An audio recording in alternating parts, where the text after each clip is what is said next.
What up, fam? In today's video, I'm going to go over the US 15k championships, my race recap. I'm going to talk about how the race went, my paces, what happened leading up into the race that probably resulted in today's performance, among other things. And I'm going to talk about things I really need to focus on the next couple weeks because, fam, I've been feeling really crappy lately. So the US 15k championships, as you know, were in Jacksonville, Florida this morning at the time of filming this. 63 degrees, humid, relatively humid. If you aren't trained for that heat and humidity, it's definitely going to bug you. There are bridges and overpasses and underpasses, so there's some undulation of terrain that can make it deceivingly difficult, especially the last bridge, I believe, is also known as the Green Monster. But the goal for today was to break 48.15, but that didn't happen, fam. I wanted to go out in 5 flat. The field was really deep this year, and I could still see them when we got up to the first mile, but they went through the first mile probably in low 430s. I went through the first mile in 445, but I had a choice to make, and that was either be in no man's land or be with somewhat of a pack, because, fam, this race, unfortunately, wasn't like the US half champs. There were people in this event that were of my fitness level that may have been at the half champs, and they went out pretty hard too, but today just wasn't my day, but I went out in 445. So I slowed down all the way up to about 5K. I went through 2 mile in like 9:50. I went through 5K in about 15:37. So I was slowing down, but I was still on pace for 5 flat, which would result in a I believe sub 47 or right under 47. I started getting pretty toasty. I tried grabbing water at the water stops, drinking it, throwing it over, my head, down my shirt, the back of my neck, to try to lower my core temperature, but I got drastically slower as the race went on. Now, after the second mile, as you guys know, my Achilles has been bugging me for the last 2 weeks.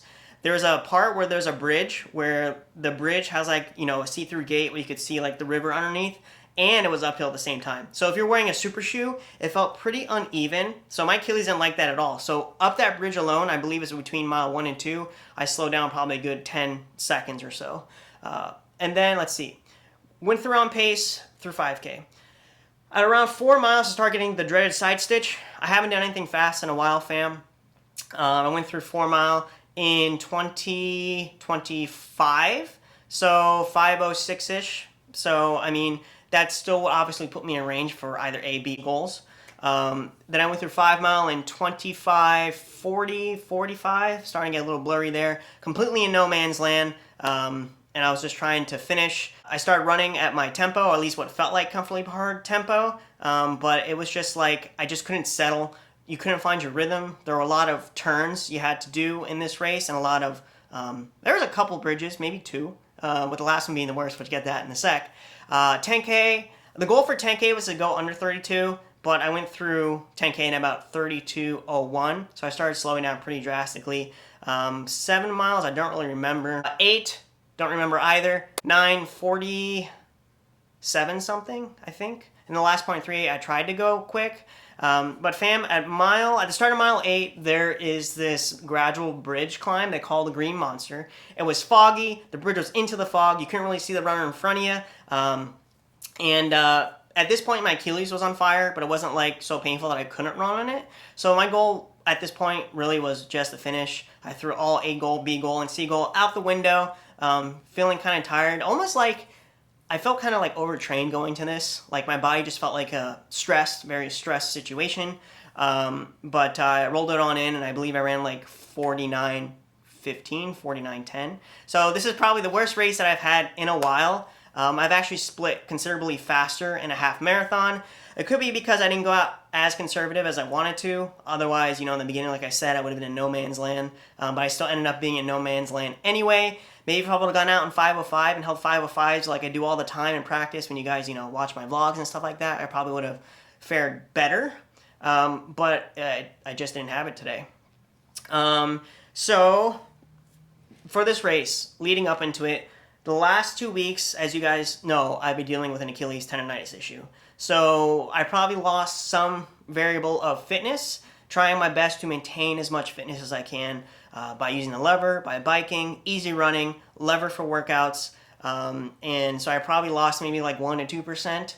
And it's humid and it's hot, relatively speaking, to the event at hand, resulted in my result for today. I'm not discouraged. I know I can do better. It's in here. I just gotta believe in myself more, time things right. But maybe in the next race, which I will be doing a track 10K soon. I also got the video coming out where my next races are going to be. But another thing I need to focus on, fam, is that if you guys have been following me on Trackster or Strava, you see a lot of my runs. A lot of easy runs for me have been feeling, for some reason, really difficult, even though I haven't been running that much the last 2 weeks, at least out on land. I've probably been running like 30 miles a week for the last 2 or 3 weeks, just trying to get healthy to be able to get to the starting line here, because I feel very grateful and thankful that I was able to race in my second U.S. championship. But things I need to work on, I believe, I'm going to get some blood work done. I do believe I may be anemic. My resting heart rate has been high for some reason the last couple weeks, even though I've only been running 30 under 30 miles a week just to get to the starting line. Maybe my vitamin D is low. Maybe I'm not eating enough.